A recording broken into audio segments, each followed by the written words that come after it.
us here this evening. You're watching Russia with me, Nivedana Prabhu. Now, the political heat is rising in Washington as Donald Trump's proposed tax plan, dubbed the Big Beautiful Bill, triggers alarm over its potential fiscal fallout. Now, if passed, let's tell you, the bill would raise the United States debt ceiling by a staggering $4 trillion, adding to the already ballooning national debt. You're looking at the numbers on your screens as well as to what we're putting into perspective tonight. Now, this move that's already drawing fire from fiscal conservatives and, of course, market watchers alike. Now, reports suggest the bill could add nearly $3 billion more to the debt through deep tax cuts and spending extensions, even as net interest payments on that debt have now overtaken America's defense budget. Now, critics say the plan risks long-term financial stability, especially in a high-rate environment where borrowing costs are already climbing. Now, supporters argue the bill would provide relief to middle-income Americans and spur growth, but economists warn that without spending discipline, the United States could be staring down the barrel of a structural debt trap. So the big question now, how much more longer can the US economy absorb expansionary fiscal policy without triggering inflation, crowding out investment, or shaking investor confidence? We'll be unpacking all of that with Marc Chandler, who joins me this evening, Chief Market Strategist and Managing Partner, Bannockburn Capital Markets. Marc, thank you very much for taking the time out, joining us this evening on ET Now. Great to have you on the show. Marc, let me begin by asking you this. You know, global investors clearly are watching the US debt clock with growing concern, but does the market see this as a structural vulnerability or still as a manageable imbalance in your opinion? Yes, thank you. I think that, of course, everybody's watching the U.S. budget debate and the rising U.S. deficit and debt levels. But I don't think we're at this point of an imminent crisis. I think that if we were at the edge of an imminent crisis, we wouldn't have seen the price action that we've seen. For example, since the middle of June, so we're talking about 2.5, 3 weeks, the U.S. 10-year yield has dropped over 20 basis points. The same thing with the 30-year yield. And the reason that U.S. rates are falling is partly because the economy is weakening. So I think that, of course, the U.S. deficit is not sustainable. The debt levels are not sustainable, but it doesn't mean they have to stop today. And I think that is the logic the market has right now. It's concerned, but it's not acting on it in terms of selling off U.S. Treasury bonds, which have really rallied more than the other G10 bonds in the past several weeks.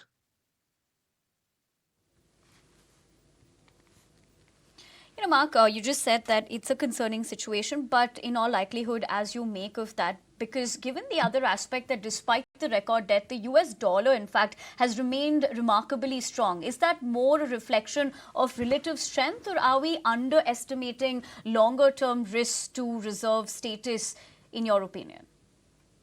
Well, I don't think that the reserve status is really the key right now. I think what we've seen, the dollar decline sharply in the first half.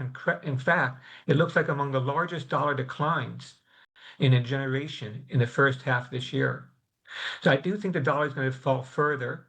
I was looking at 5%, and that might be a conservative assessment of what to expect in the remainder of the year. But I think you're right, too, that the dollar is still very overvalued. And one way to measure this, and of course it's only important in the extremes, is the economists have what they call purchasing power parity, which tries to adjust the dollar for a basket of tradable goods.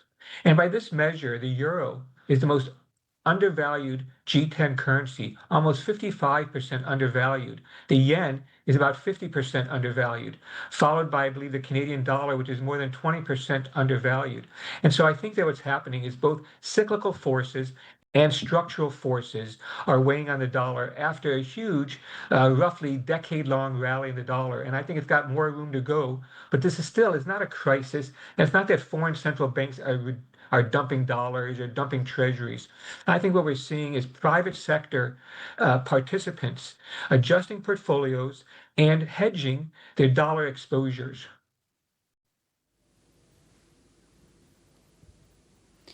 Mark, you say it's not a crisis at the moment, but certain personalities perhaps would want to beg to differ given what Musk has also said. We'll play that statement out on our screens, but let me just tell you what he said as far as the feud is also concerned, where he stated that every member of Congress who campaigned on reducing the government spending and then immediately voted for the biggest debt increase in history should hang their head in shame, essentially going on to call out the bill as well. How do you look at such statements that are coming in? And given the fact that what we're looking at right now, given, the bill is also in its final stages. Yes, I don't know what to make out of the richest man in the world telling the U.S. what programs it doesn't need any longer. And he's not a U.S. citizen. Like I say, the richest man in the world to tell Americans or to tell any country what social services they want or need, it seems to me to be like stretch the imagination. And I think that to your earlier point, I think that it's true that many people are focused on the spending side of the budget. And yet, when you really look at the basket of goods that the U.S. voters want from the government, from roads, justice, schools, defense, a whole range of social security, unemployment compensation. You look at this basket; it's not really larger. If anything, it's a bit smaller than say in Europe. And so I don't think it's so much that the U.S. Is giving so much to its citizens. Quite the contrary. I think the problem is in the United States is we do not want to tax ourselves to pay for that basket of goods we want. It's not really on the expenditure side. It's much more on the revenue side that the problem is there. And then it really is like people like Warren Buffett have pointed out that there's no reason why he, one of the richest men in the world, should be paying lower taxes than his secretary. And that's the problem. This budget that's being debated in the U.S. now is very regressive, despite the idea that President Trump represents the working person and all this. The fact of the matter is, through the Clintons, Obama, Biden, and Trump, we have seen a widening of the disparity in wealth and income in the United States, and it's reached a point where it's got these political ramifications and unsettling the political party structure. And so I think that's really the key issue here.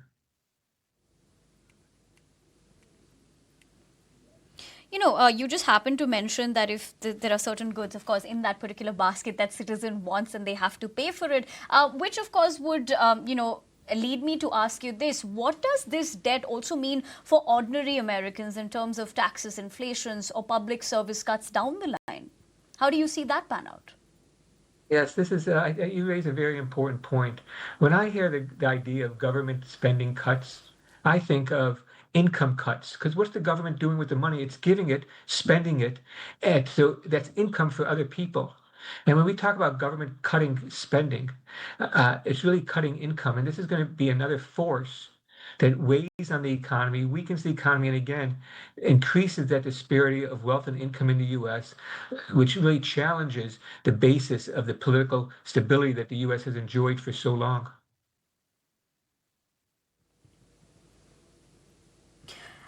Mark, considering the fact that you've seen that this situation is challenging, like you just pointed out, so the other aspect would be how sustainable is this kind of fiscal expansion, let's say in a post-pandemic, high interest rate world, and is the US at some point, since you call it a challenge, losing its room to maneuver?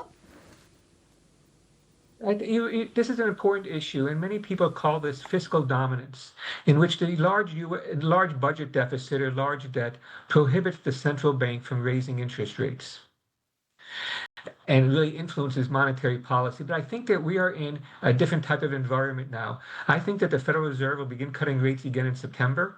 I think we're looking at lower rates and a weaker economy, which means lower interest rates. But this is the cyclical development. And I think that, to your point, I think it means that one of the leading sectors, and we've already seen retail sales fall for a couple of months in a row. We had the first quarter GDP revised down, mostly because of a revision downwards in consumption. We saw some very weak numbers at the end of last week as well when you adjust inflation for personal consumption. The consumption is going to get hit. And I think that this idea that somehow we're going to avoid a more serious economic downturn, I think is more hopeful than realistic. As you call it fiscal dominance, are we also looking at how this could reduce a Fed's flexibility in the coming cycles, Mark? I think people talk about it like that, but I still don't think we've reached that point. I think that the Federal Reserve will begin cutting interest rates in September again, but not because of federal of policy of pressure being put on it from the White House or the politicalization of the Federal Reserve. I think the economic logic. We're going to see further slowdown in employment. We're going to get that report, the June jobs number on Thursday this week because of our holiday on Friday. We're seeing other signs of a weakening of the economy. And to your earlier point too, consumer debt stress levels. These are like delinquency rates on mortgages, house loans, student loans. A whole range of consumer debt is seeing a higher delinquency rates. That means higher stress levels. And as jobs get harder to find, that's going to force the U.S. consumer, which is about 70% of the economy, to pull back.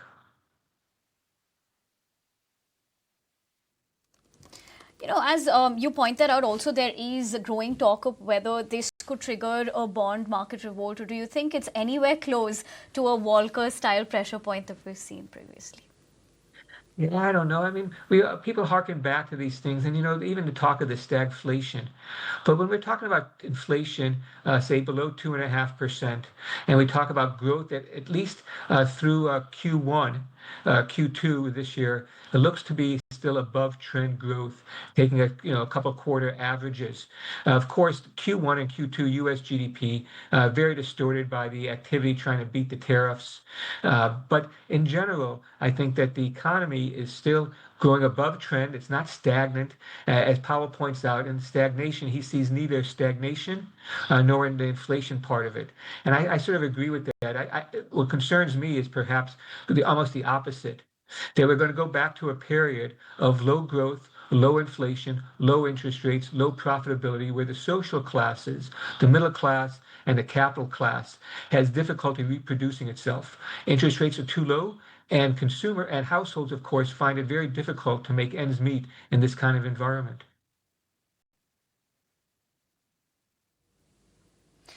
Talking about the current environment and how you've, of course, looked at it in a nutshell, Mark, before I let you go, as a strategist, if you had to distill this into guidance, how should global investors be positioning themselves against the backdrop of this particular bill?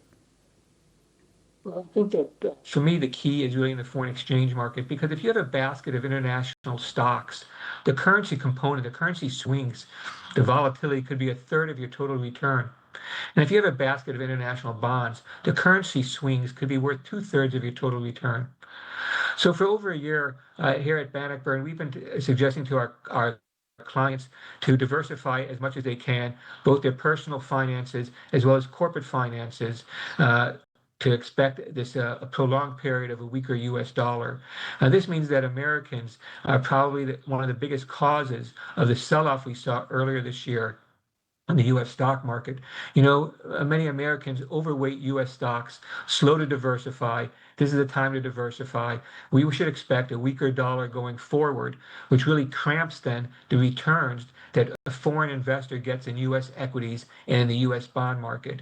Rather than the dollar being a tailwind like it has been, it's going to be a headwind going forward. All right, Mark, on that note, I want to thank you for taking the time out, joining us this evening, sharing with us your perspective. But of course, only time's going to tell as to how that bill is going to pan out and how Americans are, of course, going to be looking at it. And of course, geopolitically, what the implications will be. But for the moment, we leave it at that. But we keep our focus on what is